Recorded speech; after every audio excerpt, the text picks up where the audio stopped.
Hello, good morning, everybody. We are on week 6 of our leadership training today. So hop on and say hello if you can see me and hear me and that our Zoom is working properly today. Hello, Heather. Good to see you. Zoltan is on today from Hungary. Welcome, welcome. All right, we've got Aline from Kansas and Laura's coming in from Idaho, I think, still. All right, good morning, you guys. So let's get this party started. So let me just keep it real fast. Let me just preface the topic today. This is chapter 6, if you guys are following along, in The Self-Aware Leader by John Maxwell. We are on chapter 6, Handle Criticism with Grace.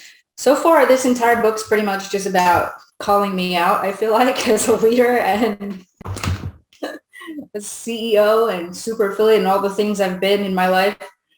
For sure, this is like a gut kick kind of book. So this chapter pretty much brings it all together, I feel like, because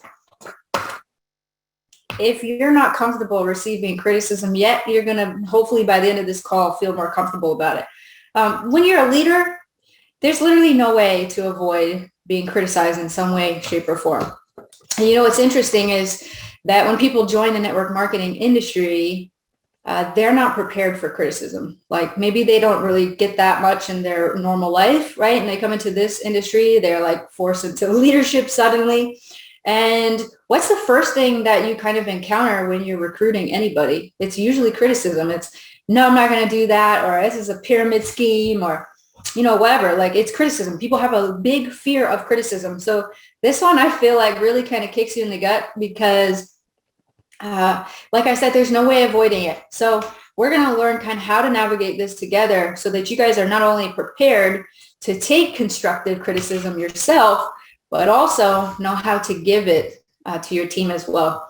So, you know, part of being a leader isn't just cheering people on, you know, and trying to make everybody happy. It's honestly, it's trying to coach somebody so they can get to the next level. And part of that is having to refine skills and, you know, look at things from a different angle so that you can really help somebody succeed. So we got to just destigmatize criticism first before we dive into this. I think that's so important because one of the prices of leadership, according to John Maxwell, is receiving criticism. Others notice you and not everybody is going to agree with how you lead.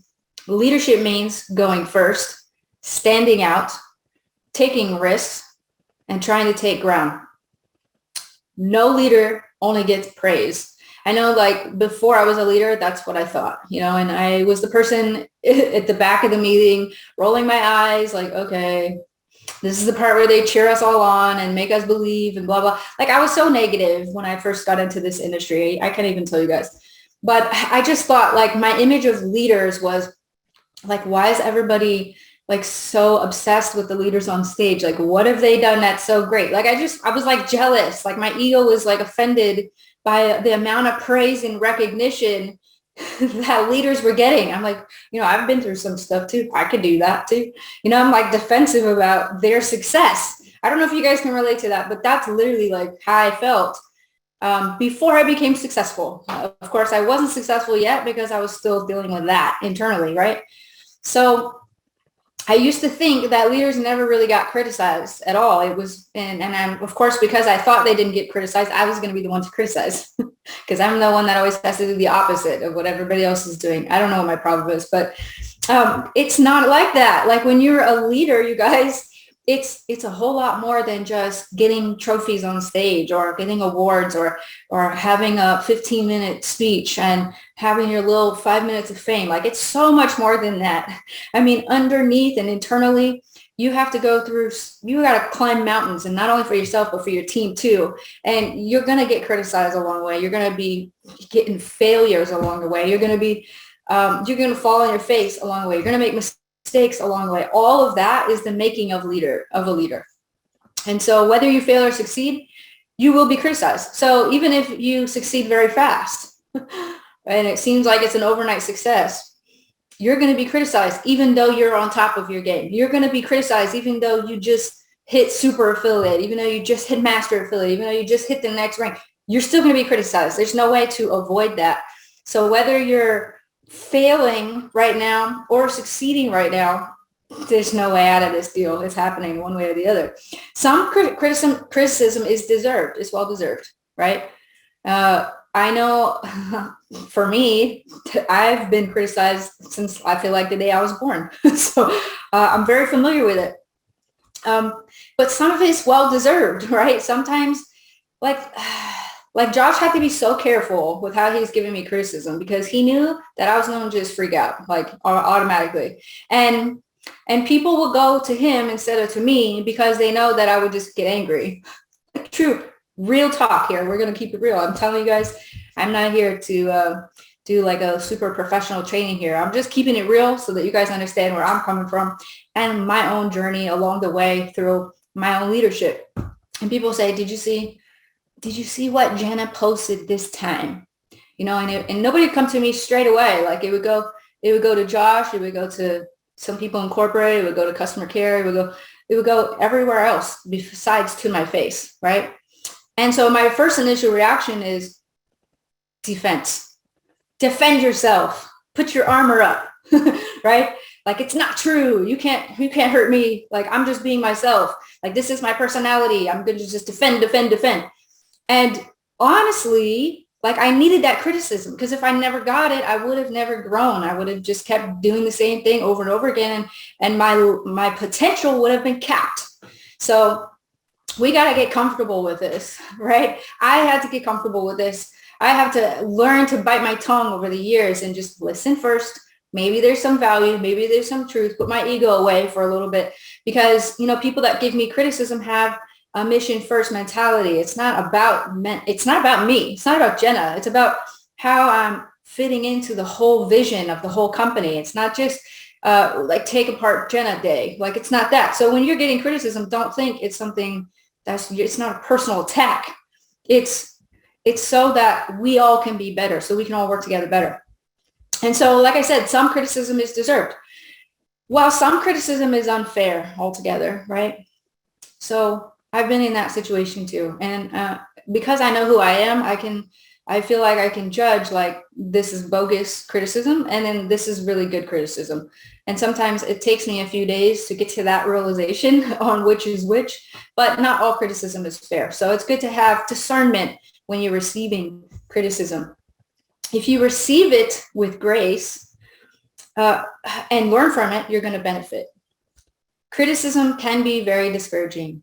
So in the book, it uses an example of Moses and how he led complaining people for 40 years and he never got to his destination.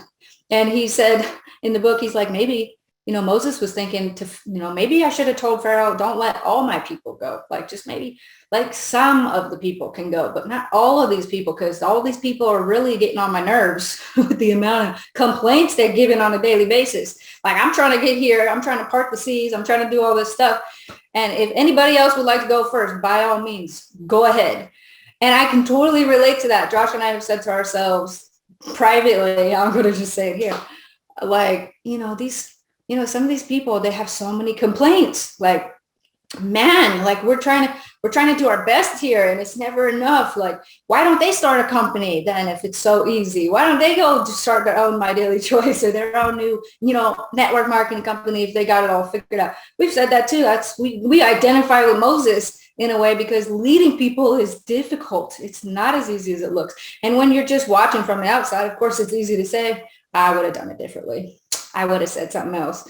I could have, would have, should have done it differently. But when you're in the driver's seat or you're in front of lots of people, it's not as easy as it looks. And so we got to be graceful with our leaders, I think, in this company, cut them some slack, but also understand that leadership is growth and that it's all about how you're changing with the times and as you're growing as a person too. So let me just bring up to our next kind of subtopic here. How do you handle criticism? So here's an example that they're using in the book. So there's a salesman, right? And he's going to get a haircut. He's sitting in front of a barbershop. And the barbershop happens to be from Italy. And the salesman is getting ready to go on a trip to Italy. And he was talking about taking a trip to, a trip to Rome. Anyway, he expected his barber to be excited because he was Italian, right? And however, the barber began to criticize every part of his trip. He says, what city are you going to? Well, I'm going here to Rome. Okay, well, what airlines are you going on? And he said, I'm going on, this airlines. And he's like, oh, that's the worst airline you can go. You may as well cancel your trip. What hotel are you staying at? He said, I'm staying over here. He said, oh, you're going to have such a tough time. The staff there is terrible. You're not going to love that at all. Like, it's going to be a terrible trip. You may as well cancel. And the salesman said, well, I'm going there because I anticipate getting a big sale. It's a business opportunity for me. And he said, and while I'm there, I intend to meet the Pope. And the barber says to him, you're not going to meet the Pope, okay? Because the Pope only meets very important people and entertains larger audiences, and he's not going to make an exception for you. There's just no way. And he said, okay, no problem. So the guy goes on his trip. And he comes back about 3 weeks later, and he goes back into the barber, and he sees him again, and he gets ready for his next haircut. And then he says, how was your trip? And the salesman said, I had the most amazing trip. The flight was phenomenal. The hotel was great. My travel, to get there, the city was amazing. He said, I got the big sale that I wanted to get. And on top of that, I met the Pope. He said, no way. Now he's intrigued. He said, yeah. So I kneeled my head in front of the Pope, and I kissed his ring. He said, oh my gosh, you kissed his ring? He said, yes. And the Pope looked down in my head and said, my son, where did you get such a lousy haircut? And so not everybody handles criticism with grace, right? So of course that's probably going to tick off the barber, but just to show you guys, like don't let anybody cloud where you're trying to go. You've got your own vision. You've got your own, determination and where you're heading. And if anybody's casting a negative vision, it's important to stay true to that vision that you have for yourself. But he was basically saying, like, this is your opinion, right? And so he gave him criticism on his haircut, but that's just a joke, you guys. So not everybody handles criticism the same way. Some people ignore it, and some people try to defend themselves. That's me. And some people use a witty remark, such as the salesman, above, to put somebody in their place, right? So for me, like I said, I'm the defensive type, and I'm working on that, and I think I'm getting a lot better. I'm the kind of person that I'll hear your criticism. I'm going to first get mad, and then I'm going to think about it for a few days. And then only if I also agree with you will I change. But it takes some time. It's definitely not overnight. And especially when I get crazy Facebook comments. See, I'm a very visual person. So if I hear criticism, I'm probably not paying attention. But if I see it in writing, I'm going to pay attention to it because I'm so visual. And when it's laid out for me like that, sometimes it's just tough, to kind of see the comments and what people are saying, So how to handle criticism with grace. Since all leaders have to deal with negativity and criticism, all of them, not just there's no perfect leader. It's important to learn how to handle it with grace. And I do feel like I'm getting better. I don't feel like I'm as harsh as I was in the past. And I've learned how to take criticism more with grace than before. In fact, I'm getting much better because I know this because when people write to me and give me criticism, I type out a long message and then I delete it before I send it. That's an improvement for me. Okay. And then I say something else. I've never had the ability to just think about it first. So I think that's really great. And so if you're growing in that way, good for you too. So Aristotle said, criticism is something you can avoid easily by saying nothing, doing nothing, and being nothing. So if you attempt to be nothing in your life, you probably won't get criticized. But if you're going to put yourself out there, if you're going to go for it, if you're going to try to get to the next level in life, either professionally or personally, you're going to be criticized along the way. This is not an option for somebody who wants to be a successful leader. Okay, so how can we deal with this?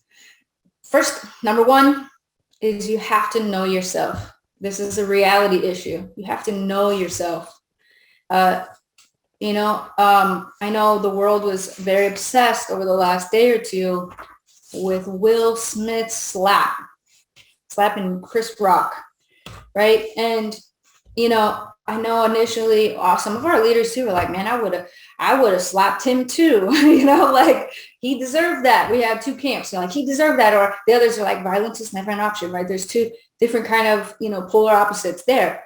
However, I will say this, that for me, I feel like, man, at this point in my life, I'm damn near bulletproof. Do you know what I'm saying? And so if I'm getting criticized or if somebody's saying a mean joke or something to me, like I know myself now. I didn't know myself back then. In my earlier days, I didn't know. So everything bothered me. Everything made me defensive.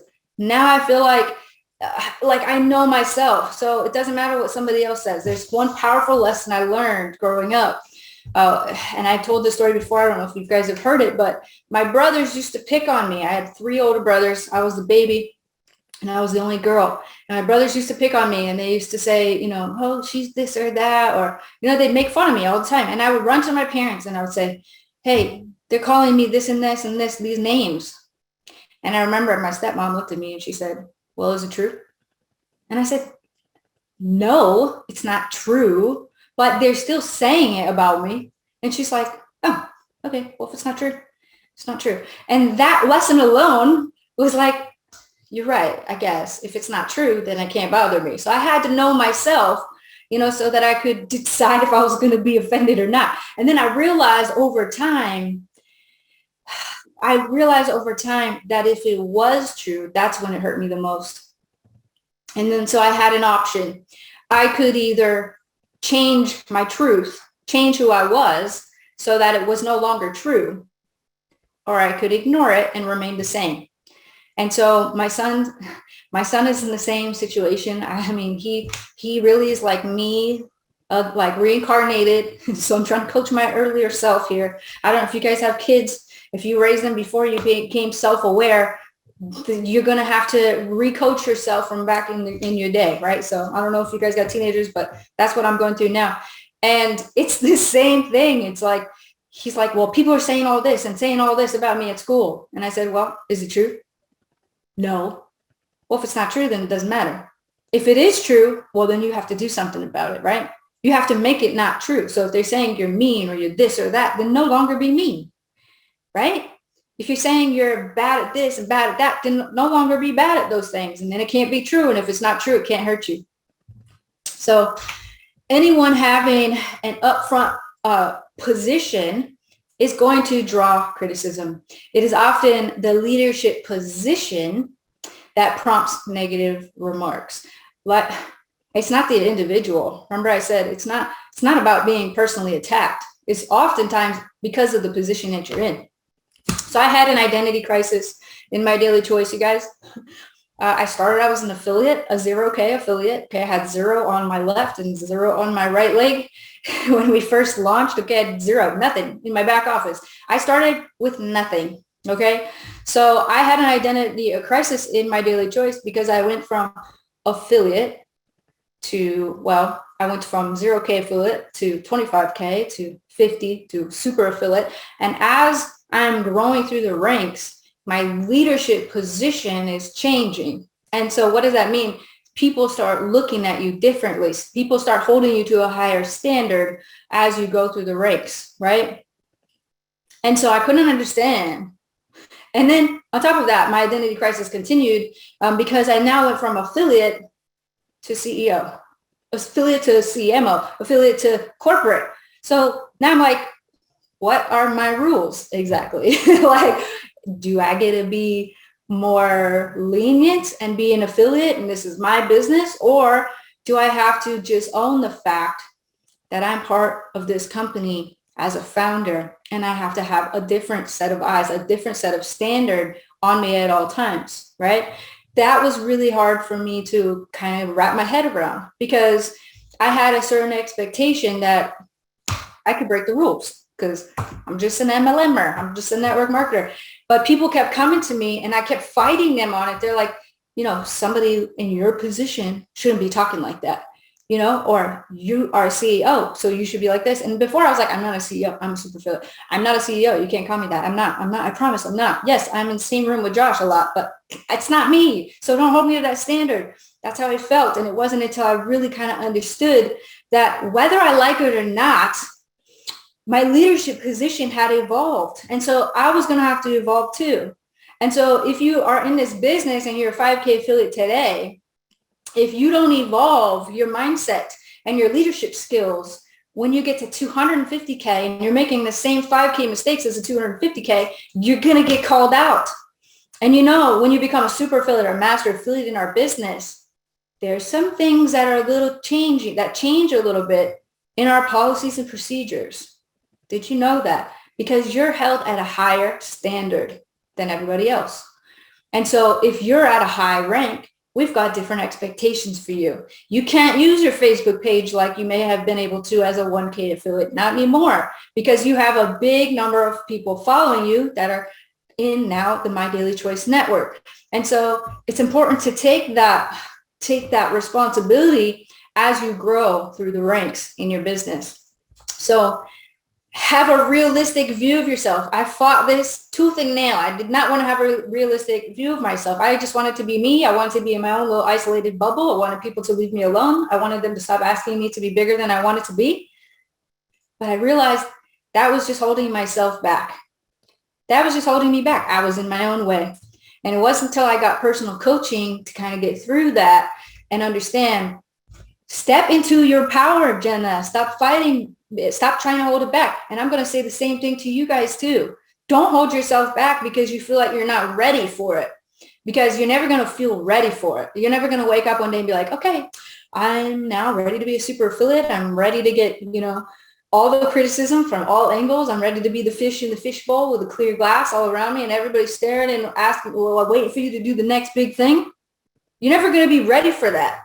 That's never going to be a moment where it just feels right. Never. Okay. If you're waiting your whole career to get your ducks in a row, they're never going to be in a row. They're going to be scattered all over the pond, and you're going to have to just decide when you're going to step into that power. And so I had to make that choice for myself. I had to make that decision consciously to understand I had to have a realistic view of myself, and it had to match the view that people had of me. Okay, so self-awareness is your friend, and it's going to allow you to separate these attacks on the leadership position versus the personal attacks on yourself. So I kept feeling like they're just attacking me. They just don't like me as a CEO. They don't like me as whatever, this or that. It's not really, it wasn't about me. It was about you guys wanted to be proud of your CEO. You want to be proud of your super affiliate, your upline. You wanted to be able to edify and feel good about it, right? And so it wasn't about me. It was just about the position that I was in. And you guys have to know that as you go through the ranks as well. Criticism can help you to learn things about yourself. So that's the silver lining. Some of these things may not be flattering, okay, but they are reality. Are you realistic with your time?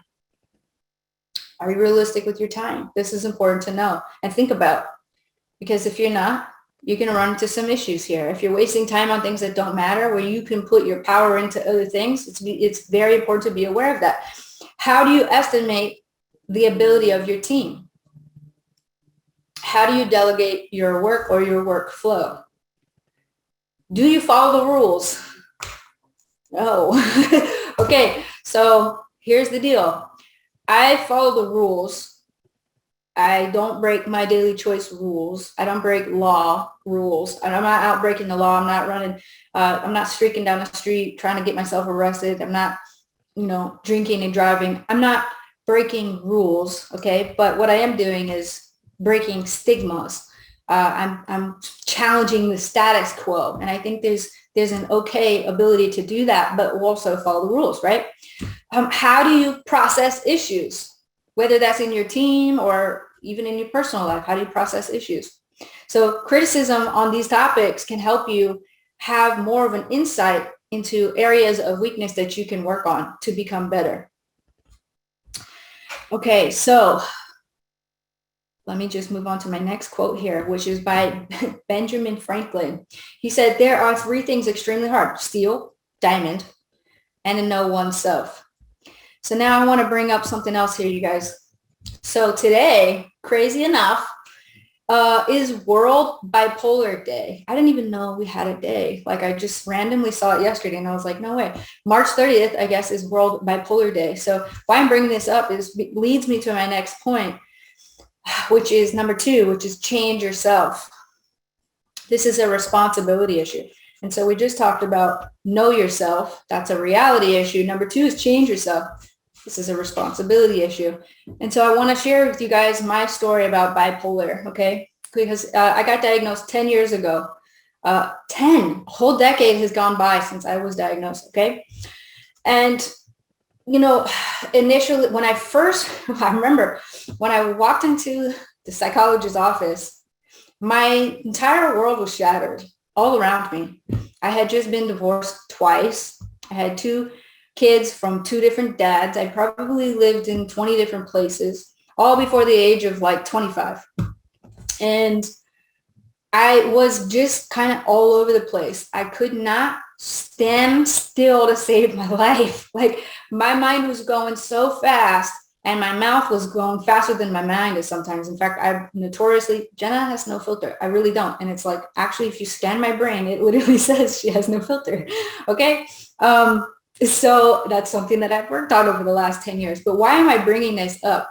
It's because when I went into that therapist's office for the very first time, you guys, this was literally verbatim what I said to her. I said, I'm fine with my life. Okay. I'm perfectly happy with everything. Apparently, everybody else has a problem with me. And so that's why I'm here. Literally. So this was the beginning of me trying to change myself. Okay. And this is a responsibility issue. I knew I looked at the result of my life and the results of my life were negative. They were not good. Everything was going bad. And I said, apparently the whole world has a problem with me. So that's why I'm here. Maybe you can tell me what my problem is because I for sure don't feel like I have a problem. Right. And the only reason I went there is because I was finally in a relationship with somebody that I loved enough to walk into that office. And that was Josh. I loved him enough that I knew I had to make some changes if it was going to last. And before that, it was like, oh, you want to leave me? Bye. Like, go ahead. See ya. Like, you're missing out. Like, that was my MO, right? But when it came to Josh, I was like, I had to fix myself. I had to take responsibility. And so number 2 is change yourself. Okay. And this doesn't mean that you have to change your whole personality. Now, one book that I read that was really instrumental to me changing myself was this one right here, Reinventing Yourself. And it's by Steve Chandler. And I just want to read just a couple things out of here directly because I literally highlighted this whole chapter. I'm not going to read the whole thing. But in this chapter 4, set yourself free from I gotta be me. When I read this, I was like, oh no, like I like me. I'm funny. Like I was a person, I always made fun of myself, like always. That was me. And I had so little self-love that I was the brunt of every joke and I was okay with it. And so I thought that was my personality, right? Okay, so this is what I want to share with you guys today, which really started changing my life in my early bipolar days as I was determined to learn how to manage everything, okay? Okay, all right, so it talks about in this book, it talks about the difference between being an owner of the spirit and being a victim of circumstance. And so in this book, it's talking about a powerful observation. Buckminster Fuller expressed a valuable secret of human potential. Owners of the spirit know that they are verbs. They are pure action words. Victims remain convinced that they are nouns, things and permanent things. But the thing called personality is merely an illusion. We can change it at will.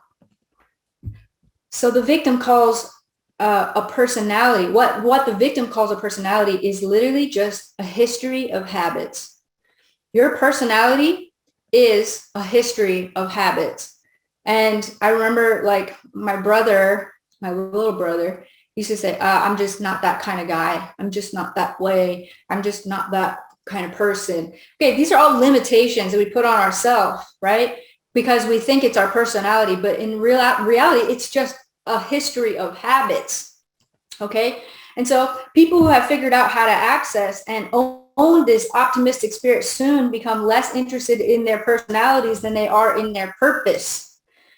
They love designing commitments and keeping them. They see them as a basic building blocks of a happy life. People who have not connected to this spirit do not have much interest in commitments, but instead they retain an exaggerated fascination with their own put up identities. An owner will change his personality on the spot in order to keep a commitment, but a victim will break any commitment in order to keep his personality. When victims discuss commitment, they refer to it as a feeling that comes and goes, as in, I don't feel as committed to this person as I used to. I don't feel as committed to this business as I used to. I don't feel as committed to my upline as I used to. And they will say, I got to be me. Well, that's just me. Especially when you point out that they're breaking their promises to somebody else. They want personality to trump commitment. So one last thing I'm going to share. If you tell yourself you have one personality, you limit your range of action. When you label yourself as shy or lazy or cowardly or disorganized, or not the leader type, or not the social type, or I don't have the personality for sales. Have you heard that before? When you limit yourself by your personality, you limit your range of action, okay? And so you shut down your ability to make a magnificent gesture. You rule out being great. You weave a cocoon for yourself to live inside. You might pray for some circumstance to break you free, but the problem is that you simply don't understand where the power is. The power is not out there. It is in you. And so when I read that at the onset of my bipolar diagnosis and all of that I was going through, it was like an arrow to the heart for me. Yes, Steve Chandler is the author here. And, it was like, okay, so maybe I can change, maybe I can become something else. Maybe I don't have to just say I'm a victim of bipolar, and because I have this going on, I can't be successful, or I can't be good at relationships, because I never was before. I couldn't before.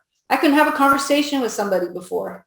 Honestly, and so if I can do it, if I can read and take that information and assimilate that into my own life, you guys can do the same as well. Okay, so to be more self-aware as a leader, you need to examine criticism objectively, no matter how it's delivered. My biggest criticism was delivered while I was sitting in a psychologist's office. I had to take that and do something with it, because I knew if I didn't, nothing was going to change. You must determine whether criticism is constructive or destructive by asking yourself, who criticized me? How was it given? Why was it given? Constructive criticism is easier to accept, but even destructive criticism has some truth. And so it's important to get the truth out of that, even though it may feel unpleasant to you. If you determine that someone's criticism about you is accurate, you have a responsibility to do something to address it. If you respond correctly to criticism by examining yourself and admitting your shortcomings, then you set yourself up to begin making positive changes in your life. Now, whether the criticism is legitimate or not, your attitude towards it ultimately determines your growth as a leader. Okay, so let's move on real quickly to number 3, which is accept yourself. This is a maturity issue. Leaders that can best handle this confusing response from others by learning how to accept themselves. So accepting yourself, this is maturity. This is knowing what you are, what you're not, and being okay with it. Being okay with yourself as imperfections and knowing you're a work in progress. The easiest thing in the world, you guys, is to be you. The most difficult thing is to be what other people want you to be. The first chapter in my book right here says, I wanted to be successful, but I also wanted to stay true to myself. I couldn't imagine a life of influence or puppetry where the almighty dollar was priority over creating world change. I didn't get into this industry just for a paycheck. I wanted to create impact, a ripple effect of positivity through the cosmos. I wanted to prove to the world that it is possible to be uniquely you. with a voice and also become wildly successful. So did I change the essence of me? No, I channeled it to become the best version of me. And I'm still not there. It's a growth journey, right? So when you're saying, so I got to change my personality. That means if I don't like this kind of thing now, I have to force myself to like it now. No, that's not it. You're going to just channel who you are and make fine tunement so that you can become your best self, best version of yourself. The easiest thing in the world is to be you. The hardest thing in the world is to be somebody else based on what somebody's telling you you have to be. That doesn't mean that you aren't willing to grow and change. It means that you work to be the best version of yourself. If you worry too much about what other people think of you, it's because you have more confidence in their opinion than you have in your own. And so it's important to know thyself, accept yourself, and accept that you are a growth journey in progress. And number 4, this is our last one, is forget yourself. This is the security issue. The final step in the process of effectively handling criticism is to stop focusing on yourself. This is a mission first mentality. In fact, part of being bipolar has stages where everything is like super amazing, manic, okay? I have lots of crazy, awesome ideas that I have to learn how to channel. But the other side of it is getting down and out, is doubting myself, is getting like more depressed, okay? And so why I'm saying that is what I have found that what depression really is for people is they've become so focused on their own problems, they forget to think about other people's problems. They forget to think about the mission first. They forget to think about what we're all doing here collectively together. They start thinking on their own problems. The more I focus on my own problems, the more depressed I get. So I know that if I'm heading into a depressive state, I know that for me, my tools of getting myself out of that is to focus on somebody else. Divert away from my problems and go on to somebody else and focus on how I can create positive impact or change or help somebody. Because when I focus on helping somebody else, it goes away immediately. So secure people forget about themselves so they can focus on others. They can face any kind of criticism and even serve the critics. Let your critics know that you value them as people, and regardless of their attitude towards you. You know, you should appreciate the criticism that you get, because in fact, it's actually helping you become stronger and better. Being secure in who you are and focusing on others allows us to take the high road with people, which is, I feel like my response to the Will Smith slap is like, imagine if Will Smith and his wife stood up and walked out of the room. Imagine if they did that instead of Will going up there and slapping somebody. I think that would have been a bigger impact, right? Being secure with yourself. Being so secure, you don't have to hit somebody else. Being so secure and focusing on what's at hand and making the statement by taking the high road, I feel like has a bigger impact. And so I think that's so important, is you've got to forget that it's not always about you, right? It's sometimes it's bigger than that. So we must be serious about our responsibilities, but never take ourselves too seriously. Blessed are those who can laugh at themselves. They shall never cease to be entertained. That's a Chinese proverb. And so you guys, I want to leave you guys with a couple questions. Actually, I want to leave you with one question and 2 action steps. My question for you guys is, ask yourself, where am I defending myself and pretending I have it all together when I should instead be gracefully accepting criticism and striving to improve? This goes hand in hand with being coachable. You know, Candace, I know she bless her, okay, she commented on this Will Smith thing, slap, right? She commented on it. She said, my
Zoom just canceled me. Are you guys still with me? Because I hope you are. So let me just finish. If you guys can see me, I just got canceled. Did you see that? I got canceled like the Oscars. Okay.